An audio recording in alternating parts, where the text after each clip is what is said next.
Hello friends, வாழ்க வளமுடன். Welcome to RCA vlogs. இன்றைக்கி நம்ம வீடியோவில் பொன்னாங்கண்ணி கீரை பாசிப்பருப்பு கூட்டு பார்க்க போகிறோம்.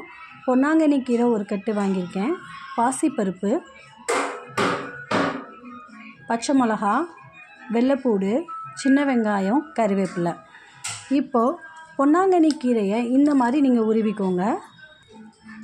அதை நல்லா கழுவிக்கோங்க, 2-3 தடவை கழுவிக்கோங்க. ஏன்னா அதில் நிறைய மண் இருக்கும். எப்பயுமே எந்த பொருளையுமே கழுவிடுறது ரொம்ப நல்லது. நல்லா கழுவிக்கோங்க. இப்போது பாசிப்பருப்பை நல்லா கழிஞ்சுக்கோங்க. பாசிப்பருப்பு நம்ம உடம்புல ரொம்ப எளிதாக ஜீரணமாகக்கூடிய ஒரு பொருள். இது ஜீரணத்தை மேம்படுத்தும் மற்றும் நீண்ட நேரம் பசியை கட்டுப்படுத்தும். இப்போ ஒரு பாத்திரத்தை வச்சுக்கோங்க. இதில் இப்போ பாசிப்பருப்பை போட்டுக்கோங்க.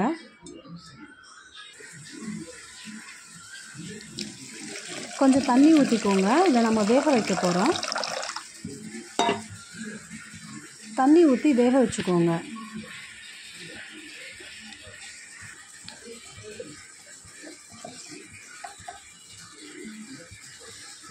இதில் கொஞ்சம் மஞ்சத்தூள் போட்டு வேக வச்சுக்கோங்க. கொஞ்சம் அதை கிண்டி விட்டுக்கோங்க. இப்போ பாசிப்பருப்பு நல்லா வேகட்டும். அதோட வெள்ளைப்பூடை தட்டி போட்டுக்கலாம். பாருங்கள், பாசிப்பருப்பு நல்லா வெந்துருச்சு. இதை ஒரு கிண்ணத்தில் மாற்றிக்கோங்க.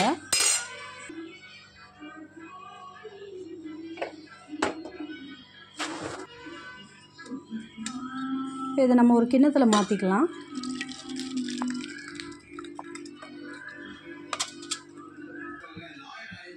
மறுபடியும் ஒரு பாத்திரம் அடுப்பில் வச்சுக்கோங்க. இப்போது எண்ணெய் ஊற்றிக்கோங்க. சட்டி காஞ்சதுக்கப்புறம் எண்ணெய் ஊற்றிக்கோங்க. இப்போ நம்ம இதில் தாளிக்க போகிறோம். எண்ணெய் காஞ்சிருச்சு. கடுகு உளுந்தம்பருப்பு போட்டுக்கோங்க. கொஞ்சம் ஜீரகம் நல்லா பொரியட்டும். இப்போ நம்ம கட் பண்ணி வச்சுருந்த சின்ன வெங்காயம் சேர்த்துக்கோங்க.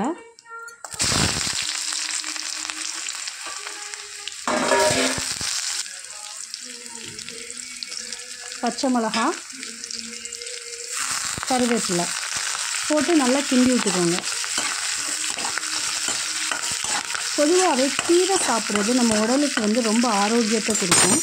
கீரை சாப்பிட்றது ரொம்ப நல்லது. கீரை சாப்பிட்டா கண் நல்லா தெரியும். இப்போ இதோட கீரையை நல்லா போட்டுக்கோங்க. பொன்னாங்கண்ணி கீரை நம்மளோட உடல் எடையை குறைக்க உதவும். நல்லா கிண்டி விட்டுக்கோங்க.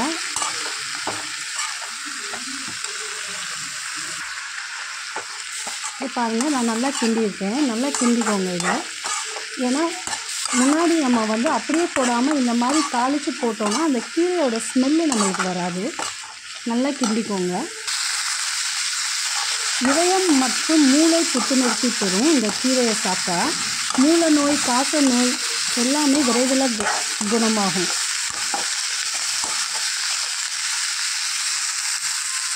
நல்லா கிண்டி விட்டுக்கோங்க. இப்போ நல்லா வதங்கிருச்சு. இப்போ நம்ம பாசிப்பருப்பு வேக வச்சுருந்த பாசிப்பருப்பை இதில் சேர்த்துக்கலாம். இப்போ இதை நல்லா கிண்டி விட்டுக்கோங்க.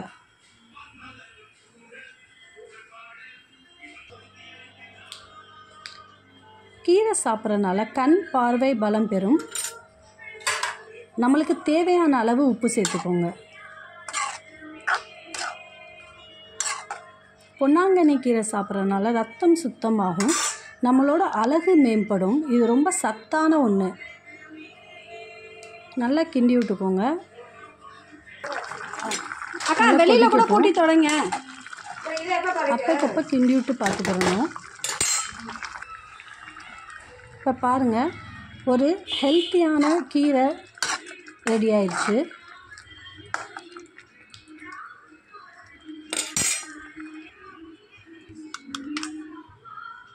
பாருங்கள், நல்லா சூப்பராக ஆயிடுச்சு. இதை ஒரு பாத்திரத்தில் வச்சுக்கோங்க. இதை அப்படியே பாத்திரத்தில் மாற்றிக்கோங்க. கீரை உடல் ஆரோக்கியத்துக்கு ரொம்ப நல்லது. குழந்தைங்களுக்கு கண்டிப்பாக கொடுக்கணும். இதை சாதத்தோடு போட்டு நெய் ஊற்றி குழந்தைங்களுக்கு கொடுக்கலாம். அவ்வளோதான். ஒரு ஈஸியான ஆரோக்கியமான கீரை கூட்டு ரெடி ஆயிடுச்சு. இந்த வீடியோ உங்களுக்கு பிடிச்சிருந்தா RCA Vlogs சேனலை ஷேர் பண்ணுங்கள், லைக் பண்ணுங்கள், சப்ஸ்கிரைப் பண்ணுங்கள், பெல் ஐக்கானை கிளிக் பண்ணுங்கள்.